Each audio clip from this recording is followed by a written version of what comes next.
I was like, are you serious? And there's someone out there, down there, that actually staring at me. So embarrassing.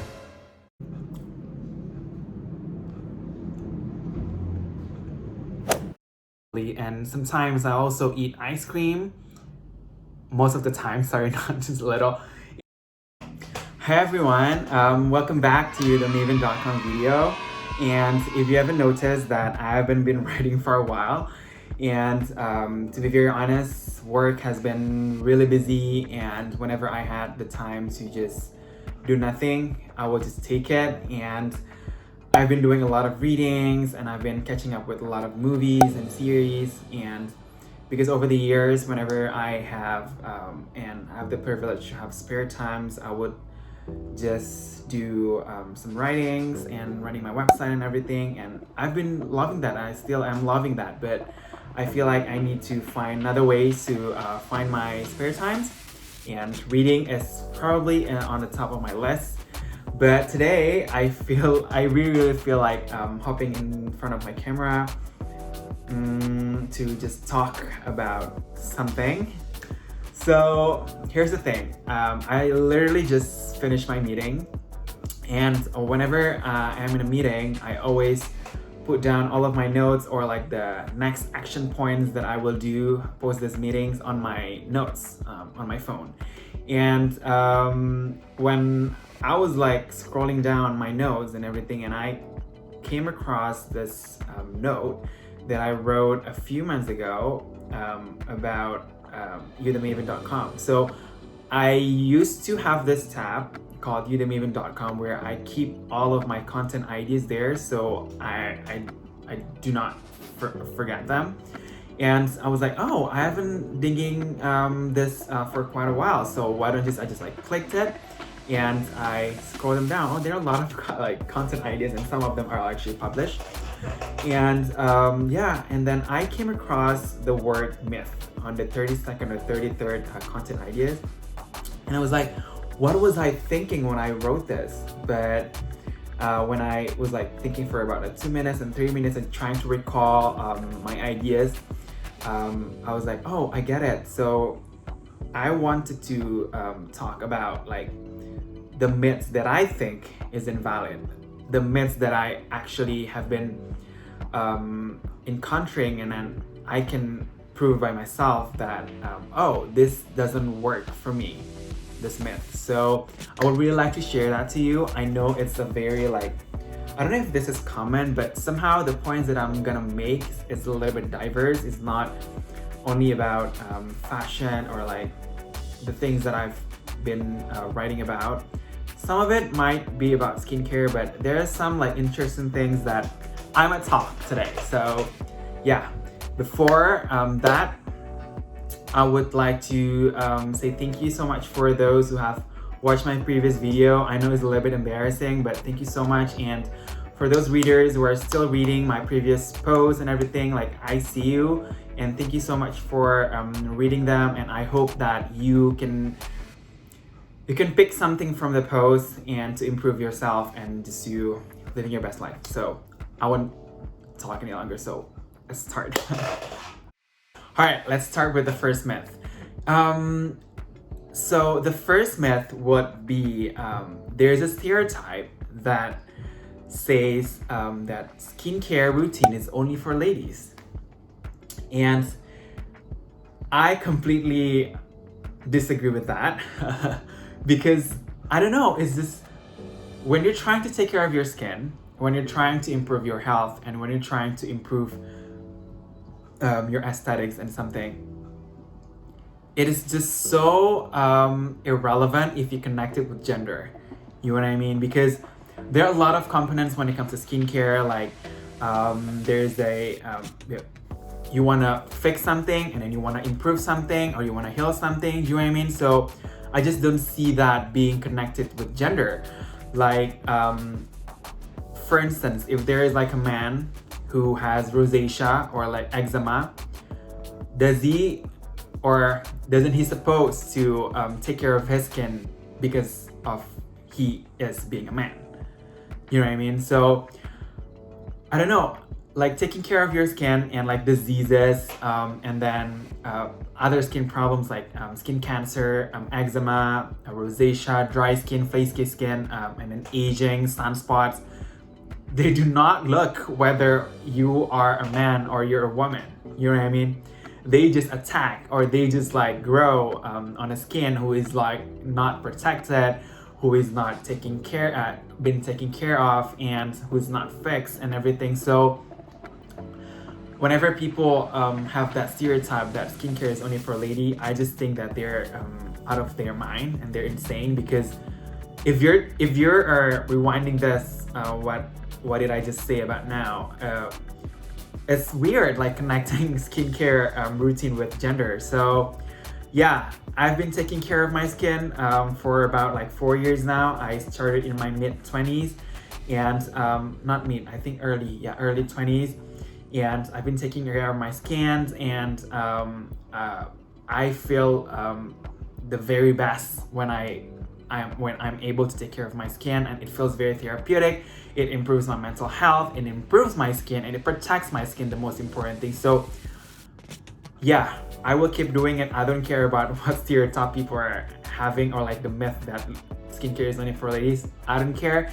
And if you're a man, if you want to go and taking care of your skin, I really, really recommend that, because like, why not, right? So yes. All right, what do you think of the first myth? It is something that I've been trying to address lately, but yes, moving on to the second myth.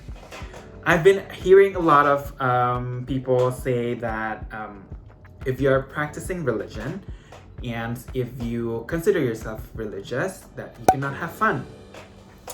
And I would really, really like to say that it is completely invalid, because since like I was a little kid, and even until now, I always consider myself as a Muslim.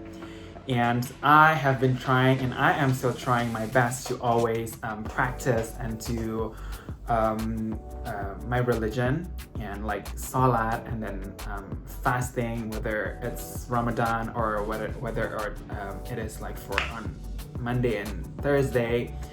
So I can still know how to have fun, you know what I mean? Like, I don't know about other people, because they have other preferences when it comes to religions, they have restrictions and everything. But I always base myself and base my life on a life balance. So, and that is one of the biggest things and the biggest lessons that I've learned throughout my life, is to always be balanced. And because, and it's completely nuts when people say that religious, I don't consider myself religious. I just practice the things that I should practice as a Muslim, and that we cannot have fun. So like, I still practice salat and trying to practice salat 5 times a day, and I still am hanging out with my friends before COVID-19, of course, and before the social distancing. We still went out, and then I don't drink and I don't smoke, because that's my preference. But we still went out, and we still sadly talk about people and gossip and everything. But I would come home and just do my prayer, you know what I mean? So there are a lot of people might say that, well, you cannot talk about people, you cannot gossip and everything if you're trying to practice your religions. But like, that's who I am. Like, I'm trying to keep it balanced, because I don't want to be someone who's always trying to be perfect when it comes to religions and everything, and vice versa. I don't want to be someone who always do something bad and just talk about people, and you know what I mean? So I'm just trying to keep it at a phase. I'm trying to keep it in a balance, because yeah, that's what we're here for. We're not perfect, and we are humans, and we are made not to be perfect, because we're not the angels. So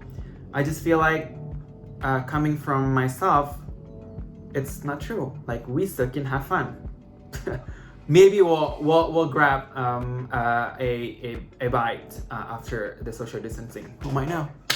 Now onto the third myth that is a little bit scary, and just a little bit disturbing. In 2017, I was in my thinnest and skinniest figure I've ever been, and I used to have this mindset where like if I'm skinny and if I'm thin, it means that I'm healthy. That means that I don't have any diseases, or like there's nothing wrong with my body. But then again, right now and after that incident, I can say that that is completely invalid. So during my thinnest and skinniest figure, there was this one day where like my gum inside my mouth just couldn't stop bleeding, and it keeps bleeding and it scares the hell out of me. I had a little bit of fever, and so we went to the doctor and everything, and I feel like they check my blood and they take samples of my blood for like 2 bottles, and they also check a few other things that I was like, this is gonna be okay, because like I'm skinny, because I'm thin, because I eat very very little, and I do not eat above 6, and I will just start eating again. I don't know, God knows when. That is why I lost about like 10 or like 15 kilos. And when the blood test came out, it was pretty scary that my blood is quite thick. My blood is quite thick, and I turns out to be dehydrated, and my blood tension is also high, and I do not know why. And it really struck me that day. I was like, oh, so my theory this far is actually wrong. You know what I mean? Because the blood test and the blood tensions and the numbers just do not lie. Like, I was like a little bit confused back then, and I started to be again balanced with my diet. Like, I don't strict myself that much, you know what I mean? I always try to eat healthy. I don't eat like a lot of like oils and everything, but I do still eat oil occasionally, and sometimes I also eat ice cream. Most of the time, sorry, not just a little. And I eat carbs, and I love bread and everything. So I'm still doing that right now, especially in 2020 and during this pandemic and everything. So back in March 2020, I actually went to the doctor and just checked everything from my lungs, from my heart, and then for my liver, and all of my blood tests as well, my urine, everything. And I was a little bit skeptical about it because my food intake was a little bit crazy. I ate a lot of like Indonesian food that contains a lot of oils, and I also ate a lot of like dairy products, something that I really like. And yeah, I was a little bit scary about it. And when the test came out, it turns out to be every single number that I tested. And like in total, there was like, I don't know, 50 names and 50 like kinds of tests that I took.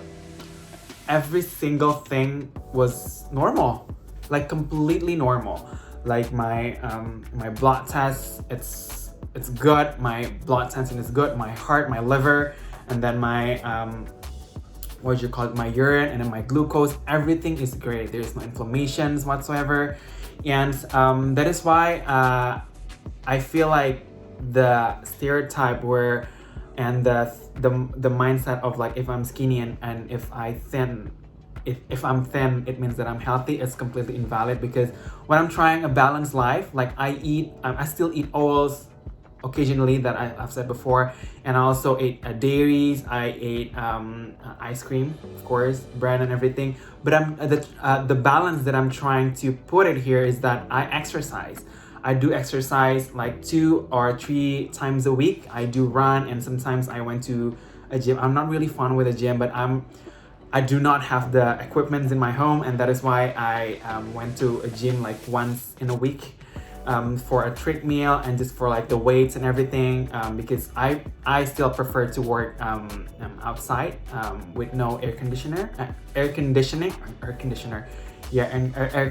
and it proves that living a balanced life actually works for me, and it shows on my blood tests and on all the numbers that I've took. I also even did this test where like they x-ray my lungs just to make sure everything's all right, and it's completely good, and I thank God for it, and I'm so very happy. And if you do still have that mindset where like you're thin or skinny, you better check yourself to the doctor and just to make sure that you really are healthy, because don't assume, just check like if you have the resource and everything.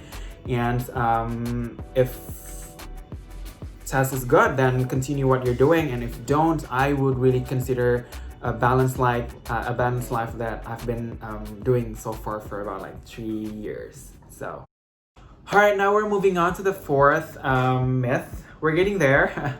So my fourth myth is actually not very different with my first myth, which is about skincare. So I've been hearing a lot of people personally saying that they do not need to apply SPF or sunscreen when they're inside. I was like, are you serious? So that is completely false. That is completely false, because I spent a lot of like my time as well on YouTube and researching about ingredients and about skincare. I am not a dermatologist, so this is not for like giving diagnose, whatever. If you really want a concrete answer, then go to your dermatologist or like someone actually studies about this. I can say this because I've been like exposed to a lot of information from a very credible a very credible sources. I actually also went to my own dermatologist, and I also been subscribing to a lot of like American dermatologists on my YouTube as well, that although if you're inside in a compound or in a building, SPF and sunscreen is totally still needed. Why? Because ultraviolet radiation is divided into two. There is UVA and UVB, and UVA is actually the one that causes photoaging. So UVA can transcend through window. So it doesn't matter if like you're inside and if you are in a compound, and if there is still a window, then you need to wear SPF and sunscreen, because sun exposure or ultraviolet radiation actually goes through that window, and it can cause wrinkles. It can cause like I don't know, aging. You don't want that, right? So you still need SPF when you're inside, and even if you're outside, if it's cloudy and everything, you still need sunscreen and SPF, because ultraviolet radiation actually goes through the cloud and penetrate to your skin, and you do not want that, trust me. Because I read somewhere, I think it was like 80% or 90% that skin damage is actually caused by sun. So personally, if I can only choose one skincare that I can keep, it is not my moisturizer, it is not my essence, but my sunscreen, my SPF. Because it doesn't matter how expensive your skincare routine is, doesn't matter how expensive your serum, your moisturizer, and then your face wash whatsoever, and if you do not cover it with your sunscreen in the AM, that it won't work. So yeah, sunscreen is important, everyone. So there you go. So we're now at our fifth and last myth of the day, and this is also going to wrap up our video for today. I don't know if this is a myth or not, but I always come across to the sentence where it says that rules are made to be broken. When I was in university and during my early pilot days in my professional life, I used to cling to this sentence a lot. But I feel like during this current circumstances, it is wrong to cling to that sentence, and it is not cute to do, to break the rules and everything, because I feel like I've been seeing a lot of people, they're coming out of the house without wearing their mask, and without following the right procedures, not doing a proper social distancing, and etc. and so on and so forth. And I feel like that is very inconsiderate, because they might not feel it, but their surrounding might feel it. You know what I mean? So we just never know when it comes to this virus and this pandemic. And for those people who are still staying at home, and if you're like going out and if you need to go to work and going out, but you are actually doing the proper procedures by wearing a mask and doing proper social distancing, thank you very much. And I would encourage for people who haven't been doing so to do that, follow the rules and follow the proper procedures. I know a lot of people have been saying that, oh, the government is not doing something right, like I don't want to follow the government's rule and everything. And I was like, so what? Like, you want to do something that you think is true by going out without wearing a mask and not doing proper social distancing? No, right? So we don't have a choice. So let's just be very logical here. And for this one, rules are actually made to be followed. And so yeah, that is what that is what I'm saying when it comes to the rules are made to be broken. So anyway, thank you so much for tuning in for today. I know this is very random, and who's that? Oh, okay. This is very random and very out of the context video, but I've been wanting to talk about this for quite some times now, and I had the time, so why not hopping in front of the camera? So thank you so much for tuning in, and I hope that next time I will be popping up on my website I'm gonna do a little bit of writing instead of more videos, because I'm also embarrassed of doing videos, but what I can admit is that video is much more is much more instant in doing. So no, cross that out. It's actually the same. So yeah, I will see you guys on my next post. Thank you so much for tuning in, and stay safe and stay healthy, everyone. Thank you very much. Bye.